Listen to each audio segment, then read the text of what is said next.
Help capture the history of our markets by contributing to the John Lothian News GoFundMe campaign to support the Markets Wiki Education history-focused video series and more. Advantage Futures is proud to sponsor JLN video series. Many include a recurring theme of people helping others during critical times in their trading careers. Too often today, when traders need help the most, their call is met with numbers to press on the phone instead of an actual person. Advantage prioritizes you. Personalized service, competitive pricing, aimed at giving you every advantage. Make us your advantage. Advantage Futures.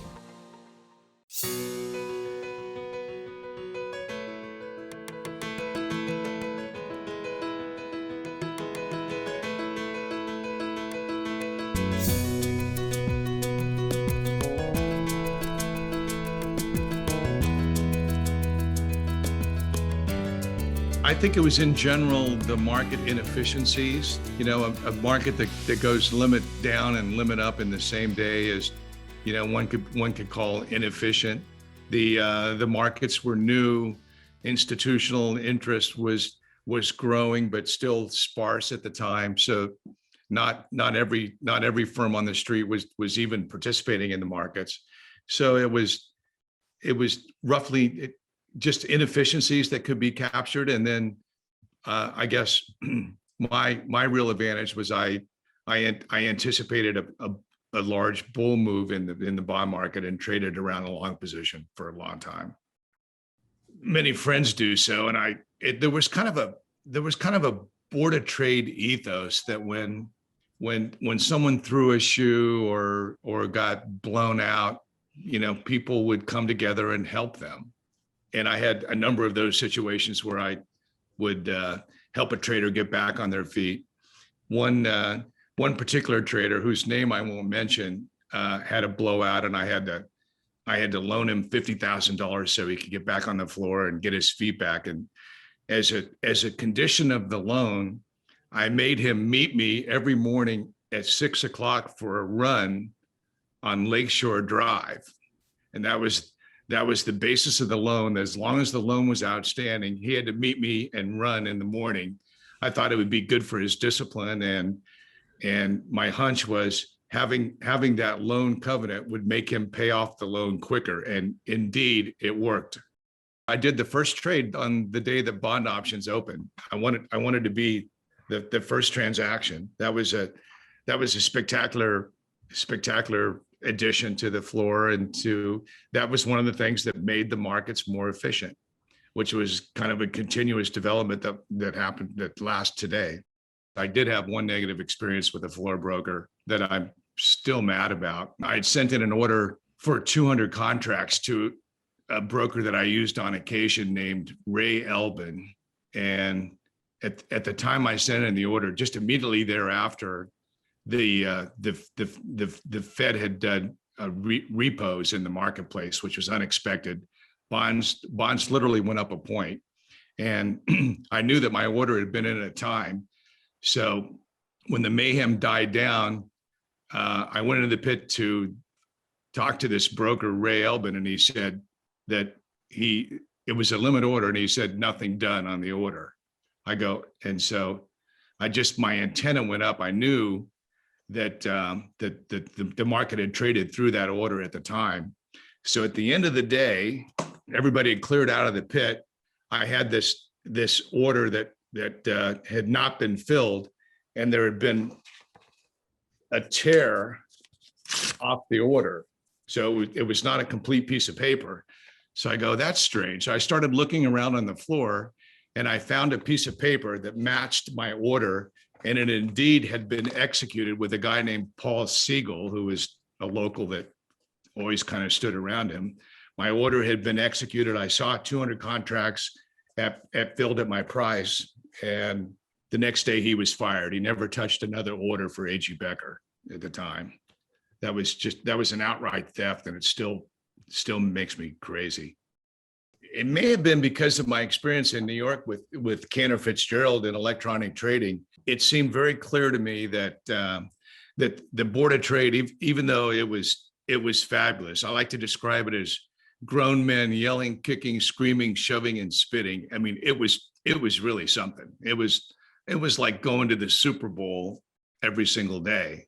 And as fun and as profitable as it was, I always knew that open outcry would be supplanted by electronic trading. One fun story: I had dinner one night with Leo Malamed and Bill Marcus at the time. We had a couple of bottles of wine, and we were just talking about markets. And I said to Leo, Leo, your Chicago Mercantile Exchange will someday be a large, rather irregularly shaped museum. And his reaction was, not in my lifetime.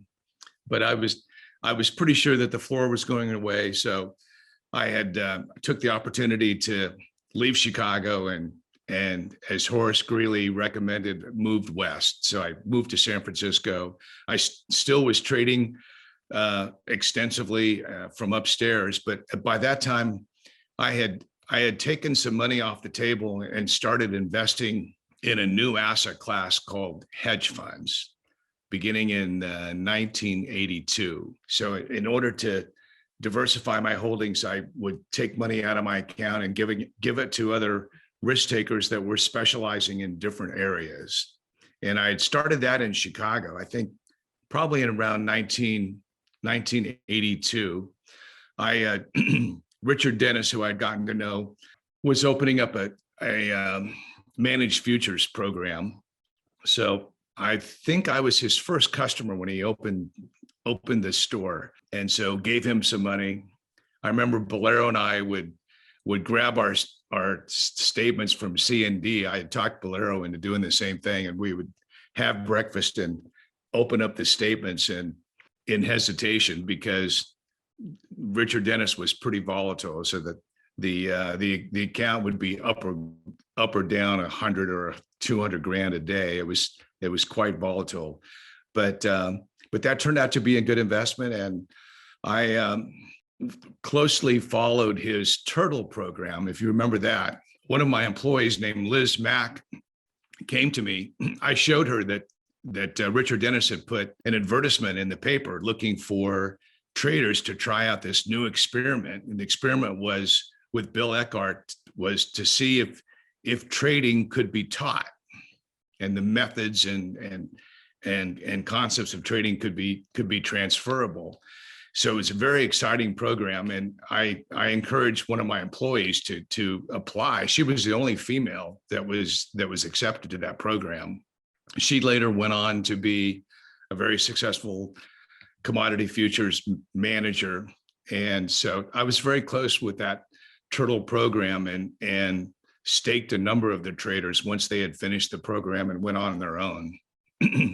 One of the first traders that I had allocated money to was Willis and Jenkins, and if I recall, the fee schedule for their managed program was 6 and 30.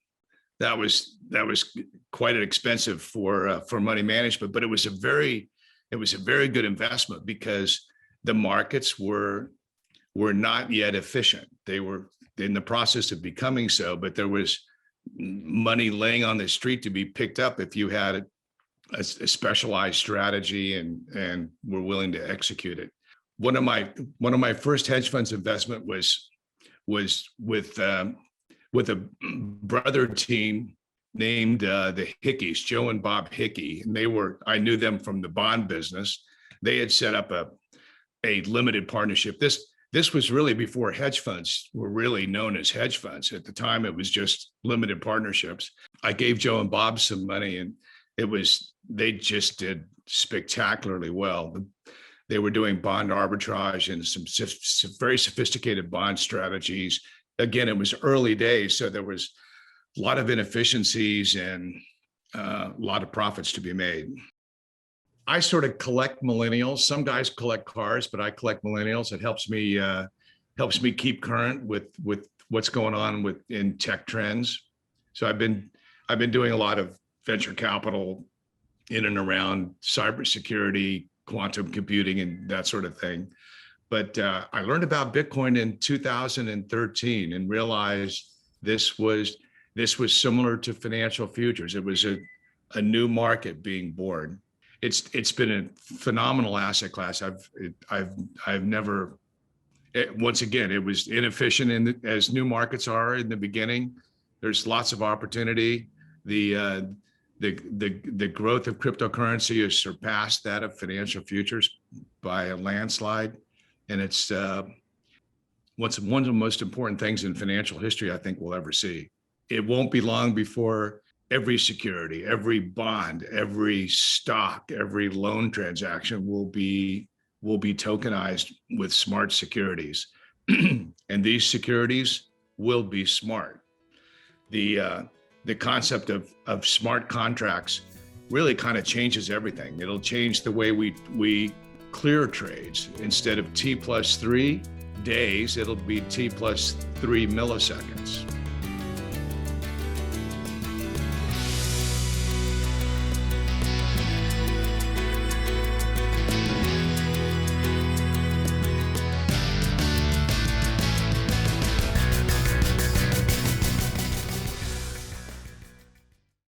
Advantage Futures is proud to sponsor this JLN video series. In many of the series videos, there are recurring themes of people being helped at critical times in their trading careers. Too often today, when traders need help the most, their call is met with numbers to press on the phone instead of an actual person. At Advantage, you are our priority. Everyone needs an edge or advantage when trading. Make us your advantage. John Lothian News would like to thank those individuals who have contributed to our Markets Wiki Education GoFundMe campaign. Their financial assistance allows us to produce and distribute videos like this for our Open Outcry Traders History Project or the Path to Electronic Trading video series. Join them in supporting John Lothian News, capturing the history of our industry.